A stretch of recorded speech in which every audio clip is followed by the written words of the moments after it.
All right, so tell us why you agreed with that call. McDermott's right. And Yeah. I mean, right after they did the same thing, they'd done it earlier in the game. That's their bread and butter down there. He scores that 9 times out of 10. The thing I would argue with McDermott is in the huddle, they should have had a second play called ready to go. Whether it's the same thing. Hey, go in there. Hey, we're going to QB sneak this. If I get tackled, we got to get lined up, and here's what's coming.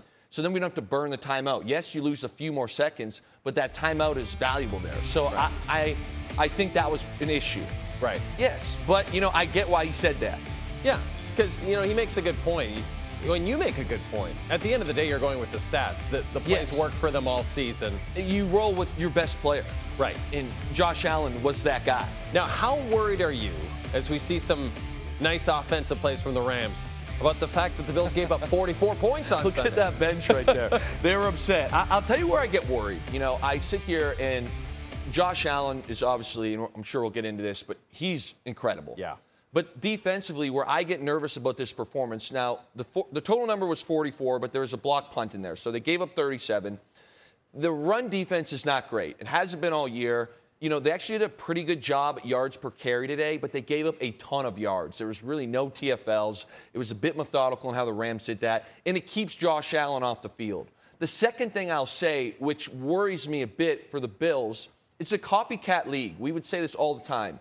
When you get a performance where somebody hangs 37, every team you play is watching that game. Hey, what did the Rams do to score 37 offensive points? Again, taking off the block punt. And now next week, you've got the NFL juggernaut offense, Ben Johnson and the Detroit Lions, and you're going to Detroit. So what scares me a bit about this is Ben Johnson now has a great film to watch, copy, put his own little flair on. If they don't get that cleaned up quickly, the Lions can hang 40 on this defense as well. And now all of a sudden you're rolling into the playoffs with 2 great framework on film for every team to study on how to beat this defense. That's an excellent point. Josh Allen, it was a great question. You 3 passing touchdowns, 3 rushing touchdowns. No one's ever done that, ever. If anything, in losing this game, he improved his MVP chances. By far. I don't care that they lost when it comes to the MVP. Yeah. I understand that plays into it. This was his most, to me, defining MVP game. You look at what happened. I'll start with this. He had no run game. Cook had 20 yards rushing and averaged 3.3. Wow. They were getting blown out. Look at this. It's 31-14 with 4 minutes and 50 seconds to go in the third quarter.